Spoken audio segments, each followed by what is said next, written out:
السلام عليكم ورحمة الله وبركاته. أدبا دي سلام يا عيد والبوع في النقاشات وأنا صالح علي عبد النبي عبد الله المعيش وكما قاعد صالح عرب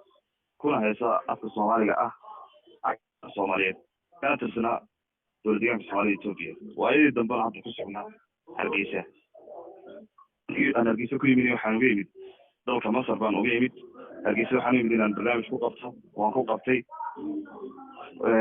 صلاة هي وعدنا وحان كتغي مقدشو aan kula soo qaadanay waqti taageerayaasheeda 5 bilood ka hor baan muqdisho ka soo laabtay hargeysa imid hargeysa markaan imidna waa la xiray bacda 5 bilood ka bacdi ayaa waxa lagu soo oogay kiis ah xamar baa tagtay anigu waxaan ahaa fanaan ka tirsan fanaaniinta dowladdeegaanka Soomaaliya Itoobiya dhalasho ahaana ka soo jeeda dalka Yemen hargeysa waxaan ku soo galay sharci iyo fiisi haddii anigu aan madax banaanida Somaliland aan dalku gal iyo fiisi kama soo qaateen qaahira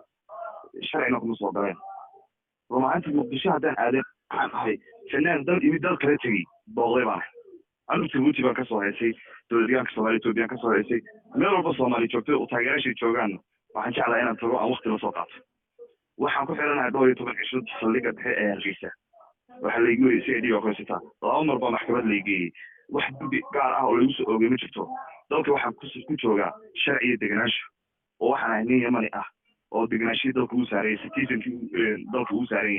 kaar qaxootiga haysta baa dalka sharciga uu yaalo ma baalmay cid ma dilin cid ma dhicin cid ma xadin fanaaniintii u dhashay Somaliland ee mushaar ka qaadanayay baa intii xamal tageen ka soo haysay ka soo noqday ayaa magaalada dhex maray oo cidna soo xiran anigoo miskiin ah oo nin waxaan ku xanuunsan ah kristool iyo dhiig baan leeyahay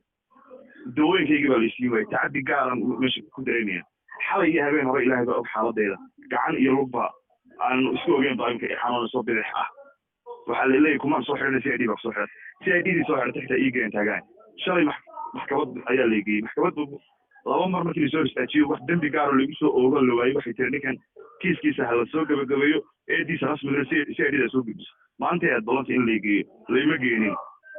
ilaa imika wax lagu haysto alaalaan ku xiranahay ma garanayo inta nafteeda caafimaad dhakhtar hal ugu geeyo ayaa la diiday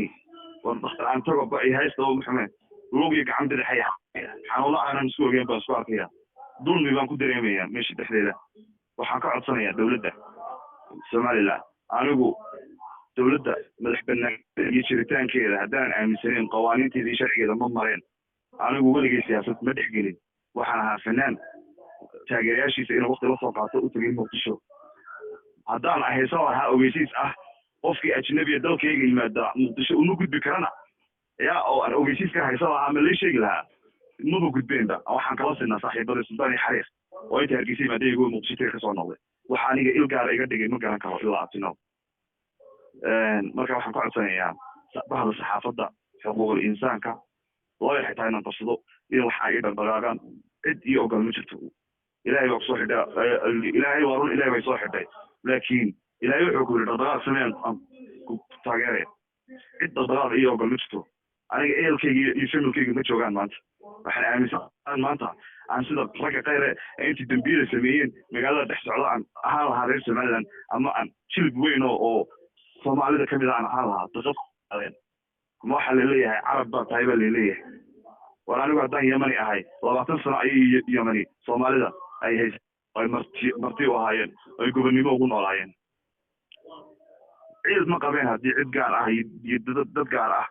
waxay igu soo oogay maanta qof intii soo istaagay oo waxaas aad ugu samaysay ama waad nacayda ama waad nadishay ama waad naas laga disay anoo fanaan ah oo waxba sameyn oo ixtiraam iyo karaamo qof walba ilaahay si uu leeyahay ayaa waxa lagu dhaxeeray meel dil iyo tuug iyo aan fanaaniintii iga horreeyay awal loo xiri jiray kiisaska kale aan lagu xirin ayaa lagu xiray waxaan ilaahay ka baryay ilaahay baa cadaalad haye balse dadka ay shaqada tahay ha noqoto ama ha noqoto xuquuqul insaanka ama cid walba bulshada Somaliland iyo bulshada Soomaaliyeedba iyo fanaaniinta Somaliland waxaan leeyahay aad baan ugu fanku wuxuu ahaa u eheliyo walaalo laakiin waxaan hoygii fanka ee Somaliland ee Hargeysa ee afka Soomaaliyeedba xarunta u ahayd waxaad maanta dareensiisay in cid gaar loo dhaqdhaqaaqo fanaaniinta waxa la barasho wanaagsan kuwa aflagaadada iyo socialka dabeecada ka wada waxa leeyahay ilaahay baa idinka weyn